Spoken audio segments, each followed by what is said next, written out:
रूस यूक्रेन युद्ध से जुड़ी हुई बड़ी खबर है ये, जहां रूस के विदेश मंत्री का बड़ा दावा सामने आया। यूक्रेन ने पुतिन के आवास पर हमले की कोशिश की है, रूस ने जवाबी कार्रवाई की कसम खाई है। ये बड़ी खबर है जो फिलहाल निकलकर सामने आ रही है। रूस यूक्रेन युद्ध के बीच ये बड़ी खबर, रूस ने जवाबी कार्रवाई की कसम खाई है। रूस यूक्रेन युद्ध को लेकर ये बड़ी जानकारी है, जहां यूक्रेन ने पुतिन के आवास पर हमले की कोशिश की है। रूस के विदेश मंत्री का बड़ा दावा सामने आया है। रूस के विदेश मंत्री ने ये बड़ा दावा किया।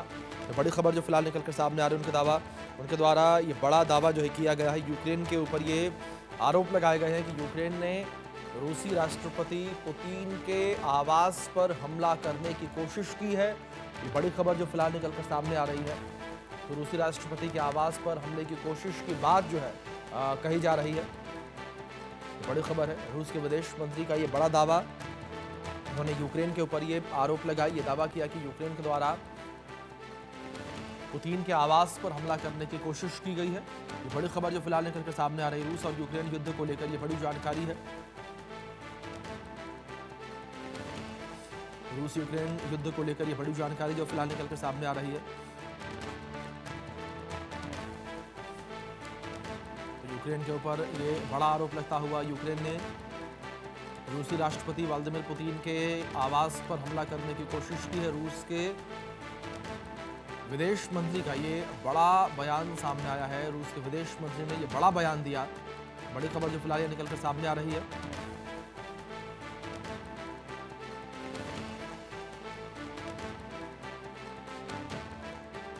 हमारे सहयोगी अजय जांडियाल हमारे साथ जुड़े हैं, उनका रुख करेंगे इन्फॉर्मेशन के लिए। अजय, फिलहाल क्या जानकारियां मिल पा रही हैं जिस तरीके से यहाँ रूसी विदेश मंत्री का बड़ा दावा निकलकर सामने आया कि यूक्रेन ने पुतिन के आवास पर हमला किया?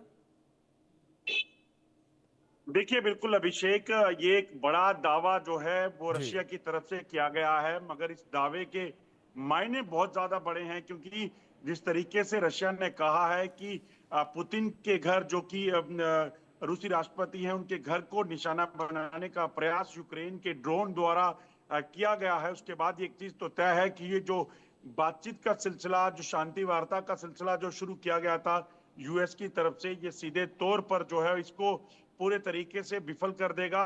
और यूक्रेन की तरफ से हालांकि इस चीज को नकारा गया है कि कोई यूक्रेन ने हमला जो है पुतिन को टारगेट करने के लिए किया है, मगर रशिया की तरफ से ये दावा किया गया है कि यूक्रेन के जो लॉन्ग रेंज ड्रोन हैं, उन ड्रोन्स ने जो है वो हमला किया, और उसके बाद जो है एंटी ड्रोन सिस्टम जो रशिया का है वो तुरंत एक्टिवेट हुआ, और उसी के चलते जो है उसकी जो यूक्रेन के जो ड्रोन थे, जो रूसी राष्ट्रपति के घर को टारगेट करने की मंशा से वहां पहुंचे थे, वो पूरे तरीके से जो है वो विफल हो गए हैं।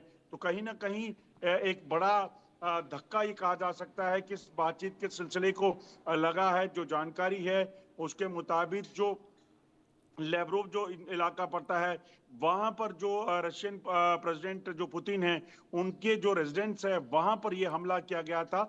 इस हमले को पूरे तरीके से नाकाम कर दिया गया है। जो ड्रोन वहां पर हमला करने पहुंचे थे, उन्हें निस्तो नाबूद करने के बाद अब वापिस रशिया क्या कार्रवाई करेगा, अब ये देखना होगा, क्योंकि ये जो कार्रवाई होगी ये और ज्यादा घातक होने वाली है। बिल्कुल, जाहिर तौर पर अजय, जिस तरीके से युद्ध को लेकर बात की जाए, अजय दूसरी ओर यहाँ पर मुलाकात को लेकर भी कहा जा रहा था कि जेलेंस्की और ट्रंप की मुलाकात होगी, 20 सूत्रीय जो मुद्दे हैं शांति के, उस पर चर्चा की जाएगी। लेकिन जिस तरीके से रूसी राष्ट्रपति के घर पर हमला, क्या अजय आपको लगता है कि शांति ऐसे स्थापित हो पाएगी? देखिए, बिल्कुल अभिषेक, जो सिलसिला शुरू हुआ था बातचीत का, जिसे लेकर ट्रंप बहुत ज्यादा जो है अपेक्षा कर रहे थे कि जी। जो 20 सूत्रीय जो प्लान बनाया गया है, उन्होंने ये कहा था कि जेलेंस्की जो है वो इसमें ज्यादातर चीजों को लेकर राजी हो गए हैं, और ये कहा जा रहा था कि अब रशिया जो है इसमें हामी भरेगा तो फिर बातचीत का सिलसिला जो है वो होगा। और ट्रंप की तरफ से ये भी कहा गया था कि अगले एक सप्ताह में जो है इसमें आपको नतीजे दिखना शुरू हो जाएंगे। जी। मगर ऐसे में अगर यूक्रेन की तरफ से रशिया के प्रेसिडेंट ट्रंप, जो पुतिन है, उनको टारगेट करने की अगर कोशिश की गई है, तो आप इनसे अंदाजा लगा सकते हैं कि ये किस तरह से देखा जाएगा, क्योंकि अब रशिया चुप नहीं बैठेगा। अगर इसमें सच्चाई है तो रशिया यकीनन इस पर जो है वो बड़ी कार्रवाई करेगा, और जी। यूक्रेन को इसका खामियाजा भुगतना पड़ेगा। अच्छा, मतलब ये माना जाए साफ तौर पर कि ये जंग जो है अभी और आगे चलती हुई नजर आएगी, क्योंकि इसी बीच रूस ने भी एक बड़ा ऐलान किया था जिसमें ये कहा गया कि जो सैन्य लक्ष्य हैं उन लक्ष्यों को हम जब तक हासिल नहीं कर लेते तब तक रूसी सेना पीछे नहीं हटेगी। इस बीच आपसे रिक्वेस्ट है कि आप बने रहे मेरे साथ, आगे भी कुछ खबरों पर जानकारियां लेंगे। बड़ी खबर है ये, जहां रूस के दावे पर जेलेंस्की का पलटवार सामने आया है। जेलेंस्की ने रूस के दावे का खंडन किया। बड़ी खबर निकलकर सामने आ रही है, जेलेंस्की ने रूस के दावे का खंडन कर दिया है। ये बड़ी खबर जो फिलहाल निकलकर सामने आ रही है, रूस के दावे को बेबुनियाद बताया है जेलेंस्की ने। बड़ी खबर जहां रूस के द्वारा बड़ा दावा ये किया गया और रूसी राष्ट्रपति पुतिन के आवास पर हमले का दावा किया गया। इस दावे को अब जेलेंस्की ने बेबुनियादी बताया है। हमारे सहयोगी अजय जांडियाल हमारे साथ लगातार बने हुए हैं। अजय, एक तरफ जेलेंस्की जो हैं इस पूरे दावे का खंडन कर रहे हैं, लेकिन दूसरी ओर रूस जिस तरीके से दावा कर रहा है और दूसरी ओर रूस की तरफ से ये भी कहना कि जो हमारे लक्ष्य हैं, जो सेना के लक्ष्य हैं, जब तक उन लक्ष्यों को हम हासिल नहीं कर लेते तब तक पीछे नहीं हटेंगे। देखिए, बिल्कुल इस हमले की जो जानकारी जब रशिया की तरफ से जारी की गई है उसके बाद यूक्रेन ने इसका पूरा खंडन किया है। यूक्रेन की तरफ से ये कहा गया है कि यूक्रेन ने ऐसा कोई भी हमला जो है वो रशिया पर नहीं किया है और ना ही उनके जो प्रेसिडेंट है पुतिन, उनके जो निवास को निशाना बनाने का कोई प्रयास किया है।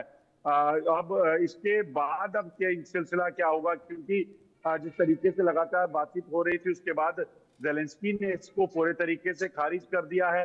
उनकी तरफ से कहा गया है ये बेबुनियाद है, इसमें कोई भी सच्चाई नहीं है। मगर रशिया की तरफ से जब ये सारी चीजें साझा की गई हैं, जो उन्होंने कहा कि लॉन्ग रेंज ड्रोन जो वहां पे आए थे उससे ये हमला किया गया है। और दूसरी एक अहम चीज ये भी है कि रशिया ने इस चीज की भी जानकारी दी कि उन पर लॉन्ग रेंज ड्रोन से हमला हुआ और उन तमाम हमलों से कोई भी नुकसान जो है, ना तो कोई माली नुकसान ना जानी नुकसान इसमें हुआ है, इस चीज को कहा है। अब इससे एक चीज बड़ी साफ होती है कि अगर ये हमला यूक्रेन ने किया है और हमले के लिए यूक्रेन मना कर रहा है, तब भी जो सिलसिला बातचीत का है उसे हैम्पर करेगा।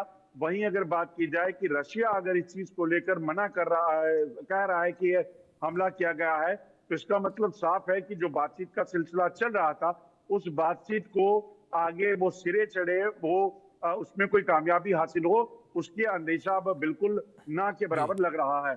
जी, दूसरी ओर अजय, जिस तरीके से इन तमाम बातों को लेकर करें और जहां रूस ने ये जिस तरीके से बयान दिया है, जिस तरीके से ये कहा कि जो भी हमारे लक्ष्य हैं उन्हें हम हासिल करेंगे, तो ऐसे में ये क्लियर समझा जाए अजय कि ये लड़ाई अभी खत्म होती नजर नहीं आ रही। जहां एक और जेलेंस्की जो है वो ट्रंप से मुलाकात कर रहे हैं, 20 सूत्रीय जो शांति समझौता है उस पर बातचीत कर रहे हैं, लेकिन दूसरी ओर इस तरीके से हमले।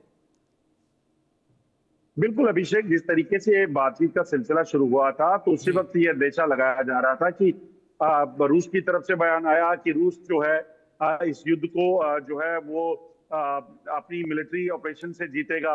वहीं उसके बीच यूक्रेन और यूक्रेनी प्रेसिडेंट और राष्ट्रपति ट्रंप की मुलाकात का बातचीत का सिलसिला जो है वो सामने आया। तो ऐसे में अब देखिए जो बातचीत का सिलसिला है वो कहाँ तक अगर इसमें कारगर होगा, आगे चढ़ेगा, ये देखना होगा। क्योंकि ट्रंप की तरफ से कहा गया था कि बातचीत में चीजें जो है वो बेहतर होंगी और सीजफायर देखने को मिलेगा। मगर उसी बीच अगर यूक्रेन ने हमला किया है तो रूस इसमें सीधे तौर पर जवाबी कार्रवाई करेगा। अगले 24 घंटे कहीं ना कहीं यूक्रेन के लिए काफी चुनौती भरे रहने वाले हैं, क्योंकि कीव ने इस चीज को लेकर इनकार कर दिया है। मगर सीधे तौर पर जो बातचीत का सिलसिला है उसे कहा जा सकता है कि फिर ये पूरे तरीके से डिरेल हो जाएगा। बातचीत के इसमें कोई परिणाम जो है वो निकलेंगे नहीं। जी अजय, दूसरी ओर इस लड़ाई को लेकर बात करें, अगर इस बैठक को लेकर बात करें, यह भी कहा जा रहा है, रिपोर्ट सामने आ रही है कि पूरी बातचीत बेनतीजा रही है। देखिए, बिल्कुल अगर आप देखें तो बेनतीजा इसे इसलिए कहा जाएगा क्योंकि ये बातचीत सिर्फ ट्रंप और यूक्रेन के जो राष्ट्रपति हैं जेलेंस्की उनके बीच में होनी थी। 20 जो पॉइंट्स रखे गए थे उन पॉइंट्स में थे ये कहा जा रहा था कि यूक्रेन जो है इस पे राजी हो गए हैं। मगर पहले ही इस चीज को लेकर रशिया ने क्लेम किया था कि जो अमेरिका है उसने वो पॉइंट जो जिसपे रशिया ने जो रखे थे उनको बदला गया है। तो ऐसे में इस चीज की आशंका तभी पैदा हो गई थी कि जो अगर उनके जो पॉइंट्स हैं, जिन चीजों को जिन बिंदुओं पे चर्चा होनी थी, अगर उनको बदल कर जेलेंस्की को बनाया जा रहा है सिर्फ ट्रंप की जो सीजफायर कराने के दावे हैं उसको पूरा करने के लिए, तो रशिया उस पर मानता, ये जरूरी नहीं था।